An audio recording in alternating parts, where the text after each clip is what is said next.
రామాయ రామభద్రాయ రామచంద్రాయ వేదసే రఘునాథాయ నాథాయ సీతాయ పతయే నమ. జై శ్రీరామ్.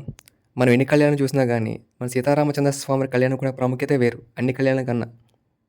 మన భద్రాచలం రాముల వారి కళ్యాణం చాలా ప్రాముఖ్యత చెందింది. ఎక్కడెక్కడి నుంచి వస్తారన్నమాట రాముల వారి కళ్యాణం కోసం.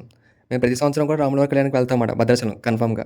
లాస్ట్ 4 years నుంచి వెళ్తున్నాం, కానీ ఈ సంవత్సరం మటుకు వెళ్ళదన్నమాట కొన్ని కారణాల వల్ల.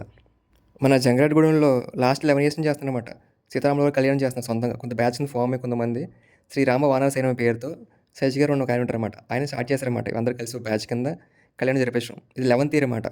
ప్రతి సంవత్సరం కూడా అందరి నుంచి మొత్తం అమౌంట్ కలెక్ట్ చేసుకుని అందరూ ఫామ్ చేసుకుని ఒక బ్యాచ్ కింద ఉండి అందరూ కూడా ఆర్గనైజ్ చేసుకుని చాలా బాగా చేస్తారు ప్రతి ఇయర్ కూడా. మేము ఈ సంవత్సరం వెళ్ళామాట, ఫస్ట్ టైం వెళ్ళాం, కానీ చాలా బాగా జరిగింది. సీతారామచంద్ర స్వామి కళ్యాణం అందరూ జనమందరూ రావడం, ఆ కళ్యాణానికి అన్నీ కూడా సమకూడటం చాలా గొప్ప విషయం అన్నమాట.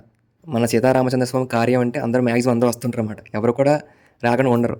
మన జరిగే పనులంటూ కూడా హనుమంతు తోడుగా ఉండి నడిపిస్తుంటారు అన్నమాట మ్యాక్సిమం. నేను చెప్పాలంటే చాలా విషయాల్లో అది ఖచ్చితంగా నిజం చెప్పడానికి ఈ ఎగ్జాంపుల్ చెప్పొచ్చు. 11 years కంటిన్యూగా చేస్తున్నారంటే అక్కడ ఆకుండా ప్రతి సంవత్సరం కూడా చేస్తున్నారంటే చాలా గొప్ప విషయం ఇది. ప్రతి సంవత్సరం కూడా కళ్యాణం చేయడం చాలా గొప్ప విషయం.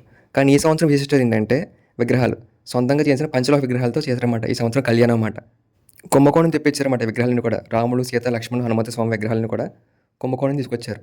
పచ్చని కొబ్బరాకులతో మళ్ళీ తాటాకులతో పందిరి మొత్తం డెకరేట్ చేసి పూలతో డెకరేట్ చేసి మొత్తం అంతా ఆ పందిరిలో మన సీతారామచంద్ర స్వామి కళ్యాణం జరుగుతుంది. చాలా బాగుందన్నమాట. భద్రాచలంలో రాముల వారి కళ్యాణం చూడలేకపోయినా అనుకున్నా, కానీ ఈ సంవత్సరం ఇక్కడ చూడడం చాలా గొప్ప విషయంగా భావిస్తాను. అయితే కరెక్ట్గా 11 సంవత్సరాలు చేస్తారంటే కంటిన్యూగా నార్మల్ విషయం అయితే కాదు నాకు తెలిసినంత వరకు. మన శ్రీరాములు వారు వానరసేనతో కలిసి వారు నిర్మించారన్నమాట సీతమ్మని తీసుకురావడానికి.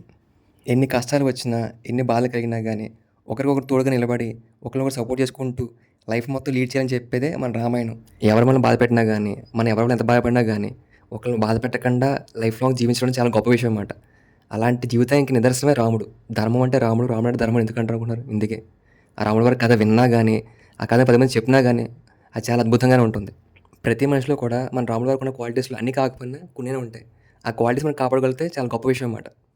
హనుమంతుల వారు లేకుండా రామకథ, పానకం లేకుండా కళ్యాణం మటుకు ఎప్పుడు కంప్లీట్ అవ్వవు. కళ్యాణం తర్వాత అందరూ వచ్చే ప్లేస్ ఏదంటే అది పానకం కోసం మాత్రమే ఉంటారు చాలా వరకు. నా స్కూల్ డేస్లో చూసిన చాలా మంది బాటిల్ పట్టి రెడీగా ఉండేవాళ్ళం అన్నమాట. ఎక్కడ పానకం ఇస్తారని చెప్పి సెర్చ్ చేసుకుని వెళ్ళేవాళ్ళం. ప్రతి సంవత్సరం కూడా ఇలా కళ్యాణం బాగా జరిగి అందరూ కూడా రాముల కళ్యాణంలో పాల్గొని అందరూ కూడా రాముల ఆశీర్వాదం పొందాలని మనసుతో కోరుకుంటున్నా.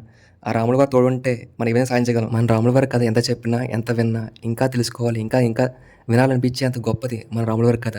అలాంటి కథను రాముల వారి జీవిత చరిత్ర అందరికీ అందేలా చేయడం మన అందరూ భావిస్తాం. అందరూ బాగుండాలి, అందరికీ మంచి జరగాలి. జై శ్రీరామ్.